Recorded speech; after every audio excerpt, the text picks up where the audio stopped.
जिला विधिक प्राधिकरण से उनके प्रतिनिधि यहाँ पर आएंगे और आपको विधि से संबंधित जानकारियां वो आपको देंगे। तो हमारे बीच में श्रीमान यूनुस खान जी पधारे हुए हैं। एक बार जोरदार तालियों के साथ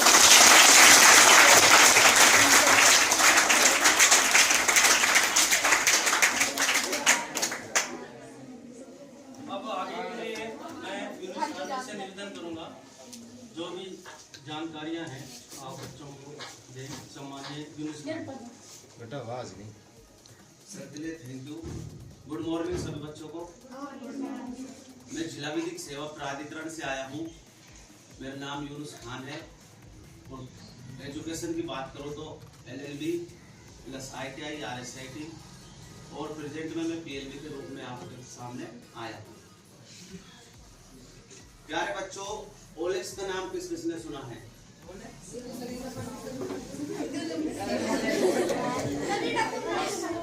आवाज नहीं करती तो पूछा जाए उसका उत्तर देना। तो आज के युग में बहुत ही तेजी से हमारी जो ये OLX और इंटरनेट के द्वारा जो साइबर फ्रॉड हो रहे हैं और बच्चों के साथ जो अत्याचार होते हैं, इसकी वजह से सोशल मीडिया तीव्र गति से वीडियो वायरल हो जाती है। इस टॉपिक पर हम बात करेंगे साइबर क्राइम क्या होता है।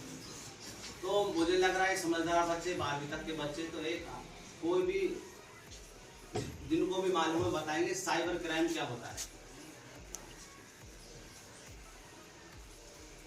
कोई भी बताओ साइबर क्राइम क्या होता है और कैसे होता है।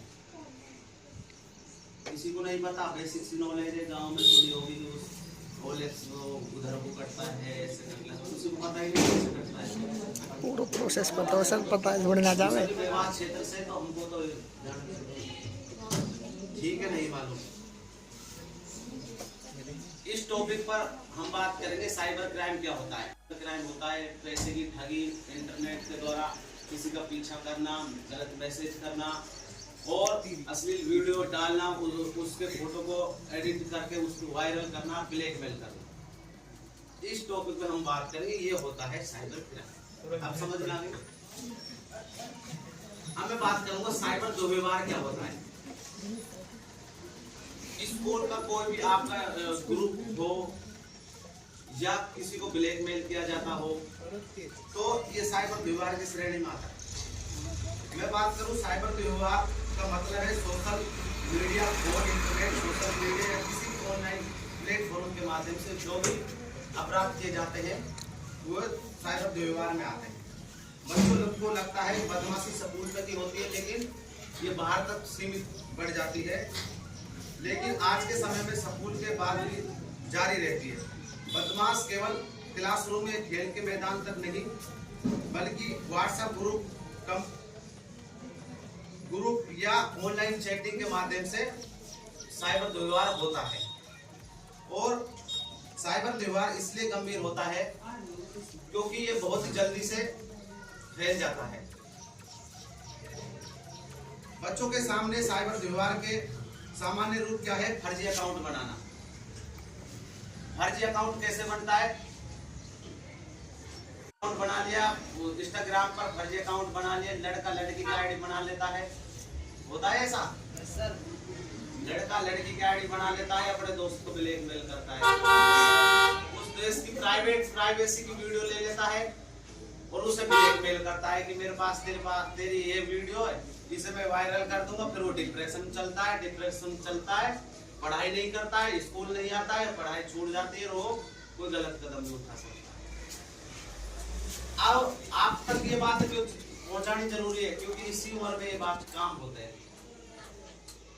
बहुत सारे मामले कोर्ट में आते हैं। 12 से मुलजिम प्रेजेंट टाइम में भी जेल में बंद है।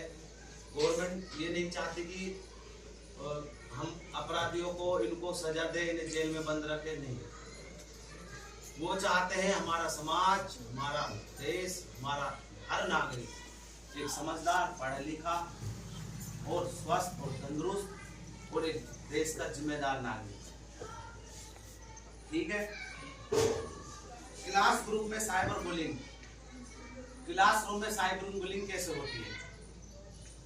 कोई भी व्हाट्सएप ग्रुप है आपका, एक बच्चे के पीछे लग गए, ये सब उस पर टॉर्चर कर रहे हैं, उस पर कमेंट कर रहे हैं, ऐसा है, ये ऐसा है, इसने वो किया, ये साइबर बुलिंग, ये भी अपराध की श्रेणी में आता है। तो हमें कभी भी भविष्य में ऐसे किसी भी बच्चे के पीछे नहीं लगना।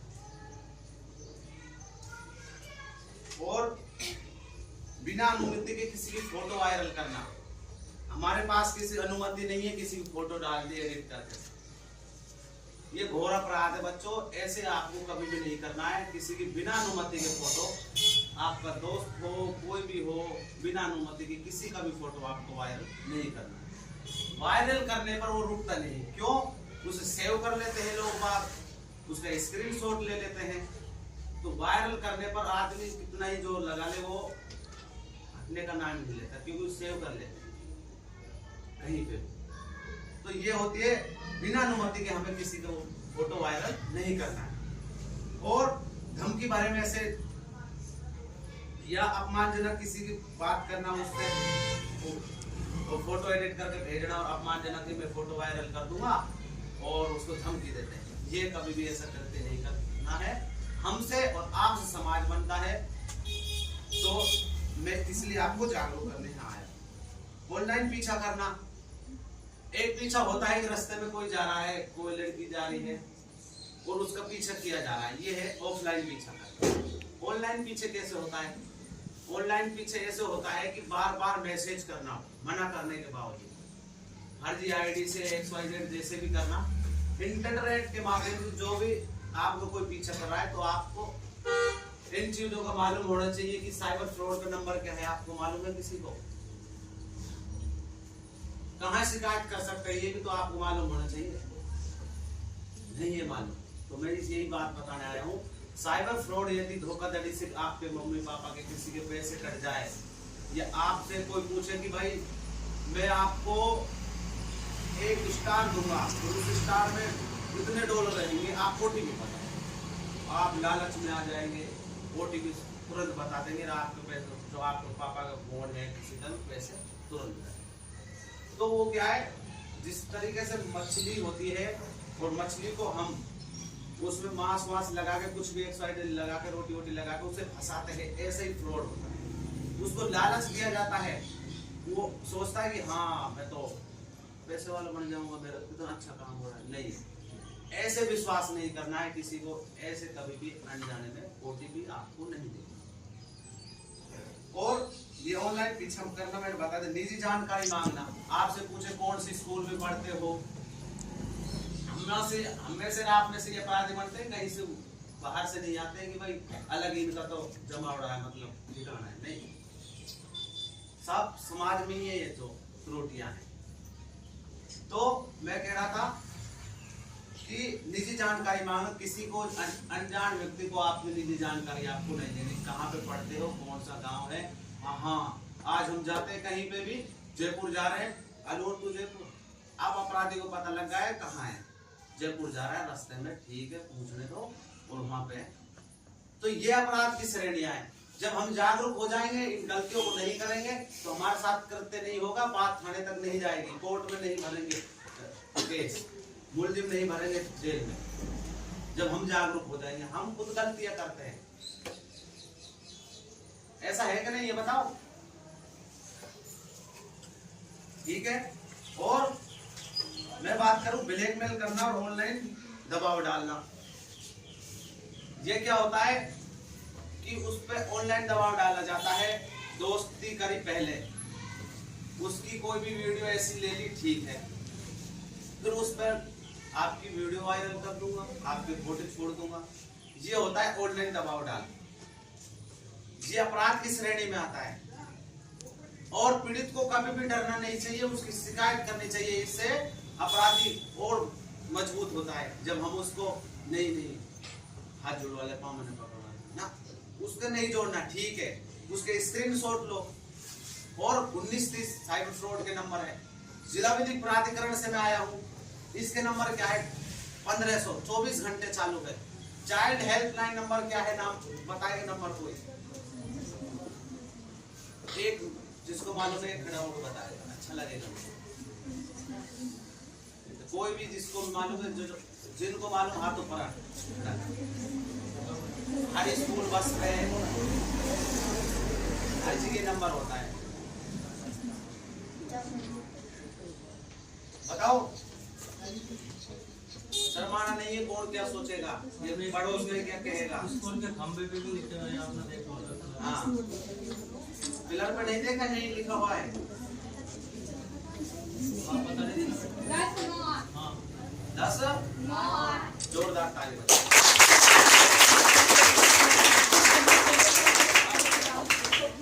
हम मालूम पड़ गया सभी को, तो बताओ एक बार, साइबर फ्रॉड के नंबर क्या है? साइबर फ्रॉड की बात कर रहा हूँ, वो टाइम लगेगा। बताओ, जिला विधिक सेवा प्राधिकरण, इसके नंबर क्या है? ये डायरेक्ट आपका जयपुर वहां पे जाएगा, दिल्ली में नालसा में। नालसा आपको यहाँ के लोकल नंबर देगी, और यहाँ के नालसा के यहाँ लिख रहे हैं, ये लिख रहे, ये अपने अलवर के हैं, ये नंबर है। ठीक है, इनको आप नोट कर लेना, याद ना रहे। तो बच्चों, मैंने बताया आपको कि साइबर बुराई प्रति तेजी से फैल रहा है, ये चीज मैंने आपको बता दी। ब्लैकमेल करना, ऑनलाइन दबाव कैसे डाला जाता है, ये भी मैंने आपको बता दिया। मोबाइल का अधिक उपयोग बच्चों को कैसे नुकसान पहुंचाता है? ये पहुंचाता है, हमारा पढ़ाई में मन नहीं लगता, हम लंबे समय तक पढ़ाई नहीं कर सकते। जिस चीज को हम हासिल करना चाहते हैं, हम बड़ा अधिकारी बनने चाहते हैं, माँ बाप का नाम रोशन करना चाहते हैं, मोबाइल से हमें आदत लग जाती है, ज्यादा टाइम हम उसमें नहीं दे पाते अपनी स्टडी में, उसकी लत ऐसी हो जाती है। तो मोबाइल से इतना वास्ता रखना है, किसी काम फोन कर लिया, पढ़ाई से संबंधित अपनी कोई वीडियो देख ली, ये नहीं रीलों को स्क्रॉल कर रहे हैं। तो बड़ी सच्चाई के साथ उम्मीद करूंगा आप बताएंगे मम्मी पापा का या खुद का किस किस के पास फोन है, कौन चलाता है फोन, किसकी आईडी है उस पर, व्हाट्सएप, फेसबुक पर, इंस्टाग्राम पर।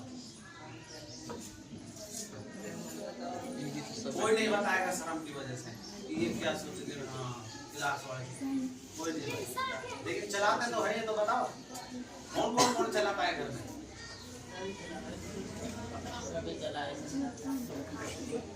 आपने चला रहे घर, सब चलाए।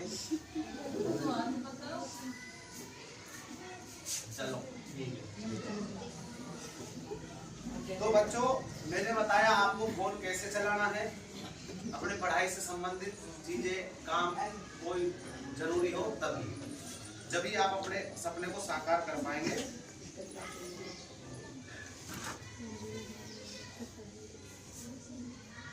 मोबाइल एकाग्रता और याददाश्त को कम करता है। आपका जो दिमाग तीव्र गति से करेगा वो काम, वो मोबाइल की वजह से वो याददाश्त आपकी कम होती जाएगी। ठीक है, मोबाइल के दुष्परिणाम, जितने फायदे हैं, इस मोबाइल ने हमें बहुत सारे फायदे दिए, लेकिन इसके कई नुकसान है, तो इनको संतुलन में लेके हमें चलना है। ये लत हमें एडिक्शन देता है। कई सोशल मीडिया ऐप और गेम इस तरह बनाए जाते हैं, बच्चे घंटों तक स्क्रॉल करते हैं, धीरे धीरे बिना फोन के चिड़चिड़ापन होने लगता है, आत्मनियंत्रण कम हो जाता है बच्चों का। ठीक है, और इससे पढ़ाई और खेल में रुचि कम हो जाती है। इस फोन की वजह से आप खेलेंगे नहीं, शाम का टाइम जैसे खेल में एक आध घंटा खेलने के लिए टाइम होता है, नहीं खेलेंगे, कोई भी फोन में लगे रहेंगे, हमारा शरीर अस्वस्थ होगा, शरीर में ऊर्जा नहीं रहेगी। तो ये फोन की लत खेल से हमें दूर करता है, तो उससे हमारा शरीर स्वस्थ नहीं रहता है, हम बीमार पड़ते हैं। ठीक है, और इससे गुस्सा चिड़चिड़ापन बढ़ता है। बहुत ज्यादा फोन चलाने से गुस्सा और चिड़चिड़ापन बढ़ता है। हम अपने माँ बाप की रेस्पेक्ट नहीं करते हैं, और हम अपने अभिभावक और शिक्षक की रेस्पेक्ट नहीं करते। इस फोन की लत ऐसी होती है, जिससे हमें दुष्परिणाम देखने को मिलते हैं। ठीक है, रात में फोन चलाने से नींद की समस्या होती है। जब हम रात को 2-2 बजे तक फोन चला रहे हैं, सुबह टाइम पे स्कूल भी आना होता है, और फिर टाइम पे स्कूल आने की पूरी कोशिश करते हैं, आ भी जाते हैं। अब स्कूल में नींद आएगी, पढ़ाई में मन नहीं लगेगा, याददाश्त भी ऑटोमेटिक कम। तो ये चीजें आपको बेहद ध्यान रखनी है। स्कूल टाइम में आपको अपना पूरी नींद लेनी है, और अपने बड़ी शालीनता के साथ, मेहनत के साथ पढ़ाई करनी है। मैं बात करूं सोशल मीडिया पर तुलना करने से चिंता और डिप्रेशन बढ़ जाता है। बच्चे अपने लुक्स, कपड़े या लाइफस्टाइल फॉलो देखकर खुद को कम समझने लगते हैं। इससे तनाव और आत्मविश्वास कमी होती है। फोन पे देख रहे हैं कोई दोस्त है, गांव का है, बड़े लाइफस्टाइल है, या उसने कैसे भी पैसे कमाया, हम उसकी होड़ करते हैं, बढ़िया कपड़े पहनेंगे। दूसरे की लाइफ को देखकर कभी कंपेयर नहीं करना है। आप अपने आप में सर्वश्रेष्ठ हो, सर्वश्रेष्ठ। किसी की जिंदगी से तुलना नहीं करनी है। आप पढ़ाई में मेहनत करते रहो, आपको भी सब कुछ मिलेगा। ये नहीं उसने इसके पास इतने पैसे, ऐसा मकान वाला लिया, मैं भी ओलेक्स का काम करूं। मेरे पास जब इनकम आएगी, जब पैसे आएंगे, किसी की बराबरी नहीं करनी हमें जीवन। समझ में आई बात? इन बातों का पालन करना है। ये नहीं एक कान से सुनिए, एक कान से निकाल ले, फिर मेरा आने का क्या मतलब हुआ। तो इन पे आज से आपको ये चीजें ठान लेनी है, ये गलती कभी नहीं करनी। और मैं बात करूं स्कूल के बच्चों के लिए सोशल मीडिया के खतरे क्या होते हैं। सोशल मीडिया हमेशा सुरक्षित नहीं होता। जहां कई अजनबी फर्जी प्रोफाइल बनाकर बच्चों से बात करते हैं, कोशिश करते हैं। कुछ लोग खुद को दोस्त या क्लासमेट बताकर भरोसा जीतते हैं। कई बार खुद को उसी उम्र में बताते हैं। उनका सोशल मीडिया पे हमें दिखता नहीं। कोई भी इंसान कहता है कि मैं आपका उम्र का हूँ, मैं इस स्कूल में पढ़ रहा हूँ, ये है नाम है, फलाना है, इसे का हूँ। तो सोशल मीडिया पर वो दिखता नहीं, तो इसके माध्यम से वो झूठ बोलकर आपका विश्वास जीतते हैं। अरे ठीक है। ऑनलाइन गेमिंग के खतरे। पबजी कौन चलाता है? फ्री फायर कौन चलाता है? उसमें हम उसकी आवाज सुन सकते हैं, वो हमारी निजी जानकारी छीन सकता है, और हम गाड़ी गलौज करते हैं, उसमें आपस में बातचीत होती रहती है। तो सही कह रहे हैं। तो ये भी हमें ऐसे गेम नहीं खेलने।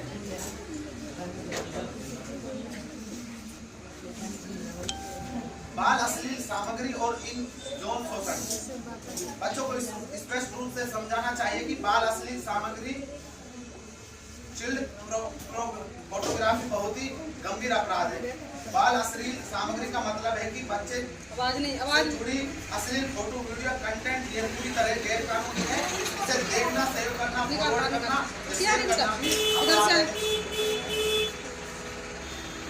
स्कूल वाले बच्चे ऐसी कोई सामग्री फोन पे ना देखें, सर्च ना करें गलत चीजें जो उनके दिमाग पर गलत प्रभाव पड़े। ठीक है। किसी की फोटो, वीडियो ऐसी अश्लील नहीं रखनी है। कई अपराधी सोशल मीडिया पर ऑनलाइन चैट के माध्यम से स्कूल के बच्चों को निशाना बनाते हैं और धीरे धीरे दोस्ती और भरोसे जीतते हैं। फिर निजी फोटो या वीडियो कॉल की मांग करते हैं। इस प्रक्रिया को ग्रेमिंग कहा जाता है। समझ में आ रही है ना? और बच्चों को याद रखना चाहिए कि किसी की निजी फोटो या निजी वीडियो कॉल नहीं करे। ऐसी हरकतें तुरंत आपको कोई टॉर्चर कर रहा है कि वीडियो कॉल करो, नहीं, उसकी शिकायत करें 1930, तुरंत एक्शन ले। किसी के दबाव में कोई आपको टॉर्चर नहीं कर सकता, आपका अधिकार है। साइबर दुर्व्यवहार के संकेत क्या होते हैं? अगर कोई बच्चा अचानक चुप रहने लगे, डरने लगे या तनाव में दिखाई दे, आपको दिखाई दे, तनाव में दिखाई दे, आपका कर्तव्य है। कोई भी बच्चा तनाव में दिखाई दे, डरने लगे, डरा सा लगे, तो ये संकेत हो सकता है कि साइबर दुर्व्यवहार का शिकार है।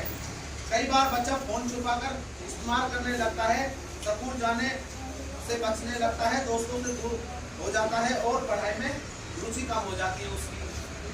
ये साइबर दुर्व्यवहार के परिणाम हमें देखने को मिलते हैं। बच्चों को अपने दोस्तों को ऐसे संकोचों को नजरअंदाज नहीं करना चाहिए। साइबर दुर्व्यवहार कोई कमजोरी नहीं है, बल्कि इससे अपराधी और मजबूत होता है। आपको बताना चाहिए, को अपने दोस्तों को, अपने माँ बापों को छुपाना नहीं चाहिए। बच्चे ऑनलाइन सुरक्षित कैसे रह सकते हैं? कुछ बच्चे आसान वे में अपना खुद को सुरक्षित रखते हैं। बच्चों को कभी अपनी निजी जानकारी नहीं देनी चाहिए, जैसे घर का पता, फोन नंबर, स्कूल का नाम, पासवर्ड, OTP किसी को नहीं बताना चाहिए। सोशल मीडिया पर अनजान लोगों की फ्रेंड रिक्वेस्ट स्वीकार नहीं करनी चाहिए। अकाउंट हमेशा अपना प्राइवेट रखना चाहिए और अजनबियों से चैट नहीं करनी चाहिए। ब्लॉक का एक आता है उसमें इंस्टाग्राम पर, ब्लॉक के साथ साथ उस पर रिपोर्ट भी हमें डालनी चाहिए। उससे क्या है कि वो दोबारा इंस्टाग्राम आईडी उस आईडी से चला ही नहीं पाएगा। ठीक है, उसमें रिपोर्ट करने का ऑप्शन होता है।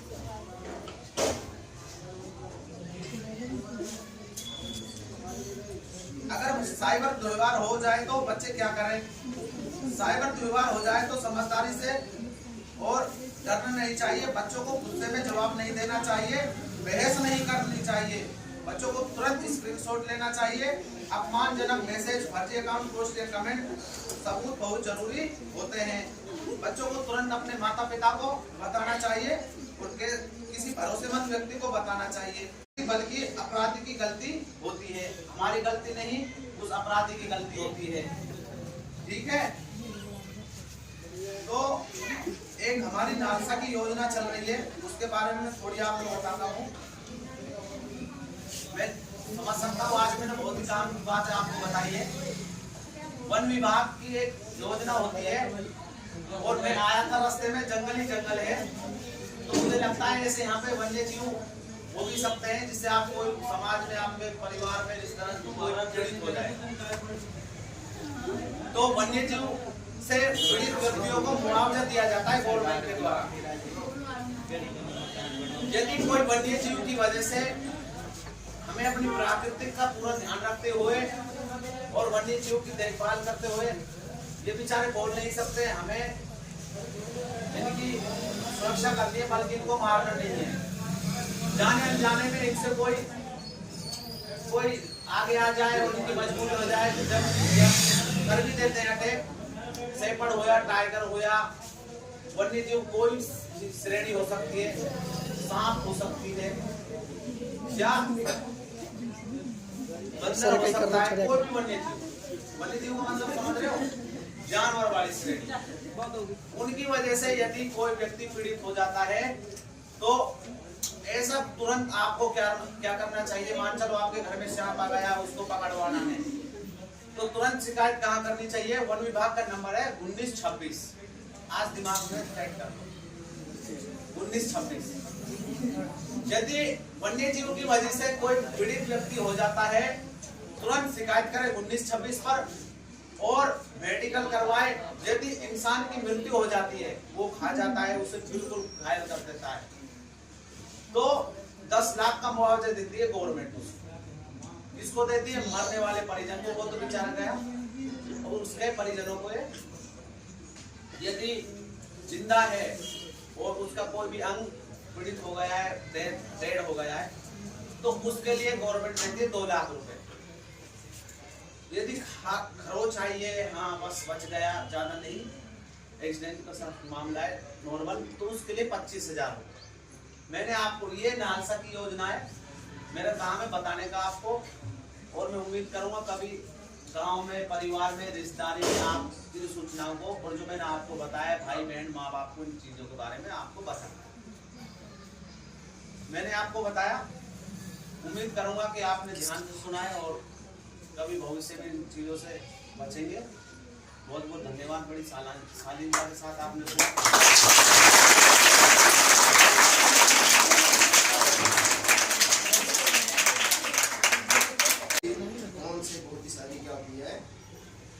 कि अपने साथ में होता है ना फ्रॉड, क्या कहते हैं, पहला ही नाम लिया था OLX का, इसका नाम लिया OLX का ना, उसके थ्रू क्या आते हैं? लिंक्स आ जाते हैं। क्या आते हैं? लिंक्स आते हैं, आपके पैसे हो जाते हैं। पहली बात ये ध्यान रखना है, किसी भी अनजान लिंक पर क्लिक नहीं करना, ठीक है। दूसरी बात, आप इंस्टाग्राम चलाते हो, स्नैपचैट चलाते हो और व्हाट्सएप भी चलाते हो ना, इस पर आप अपना अकाउंट भी व्हाट्सएप,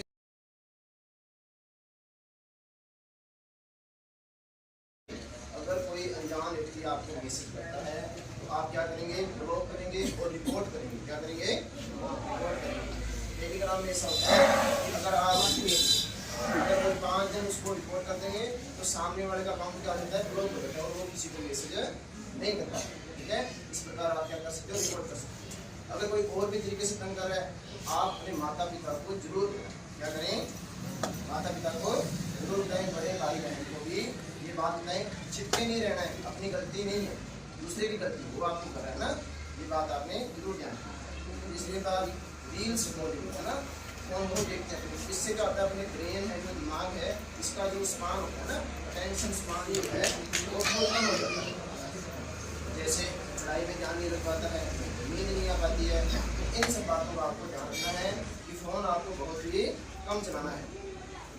क्यों चलाना है? क्योंकि कोई साइंस की वीडियो देख ली, मैथ की वीडियो देख ली, इसके लिए आप यूट्यूब चला सकते हैं।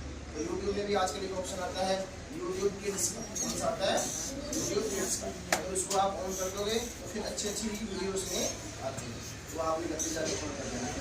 अगली बात सर ने क्या बताई कि अगर आपके साथ कुछ हो भी जाता है तो कुछ हेल्पलाइन नंबर भी है ना, एक तो जैसे सर बताया चाइल्ड हेल्पलाइन नंबर कौन सा है, 1098 का है, और एक 1930 का बताया, और एक सर ने आज भी बताया यही जानकारी दी है कि अगर कोई जंगल में अपने काम करते हैं, अपने परिवार के लोग किसी कोई सांप काट जाए या कुछ हो जाए तो अपने 1926 कौन सा नंबर है, 1926 में कॉल या मैसेज कर सकते हैं, ताकि हमें जल्द से जल्द सहायता मिल सके। और अगर कुछ नुकसान हो जाता है तो हम क्या कर सके, वहाँ पे अपने को मुआवजा भी मिल सके। ये बातें आप अपने छोटे बड़े भाई बहनों को भी बताएंगे और घर पे जाके ये बातें जरूर से बताएंगे। आगे बात समझ में, विशेषकर छोटे बच्चे और लड़कियां इन बातों पर ध्यान देंगी कि अगर आपके साथ कुछ भी छेड़खानी या कुछ हो रहा है तो आप अपने घर में जरूर बताएं, दब के नहीं रहना है, जरूर बताएं, ताकि अपराधी कम हो सके और हमारी जो न्याय व्यवस्था है, जो विधिक प्राधिकरण है, वो अपना समाज बेहतर बना सके।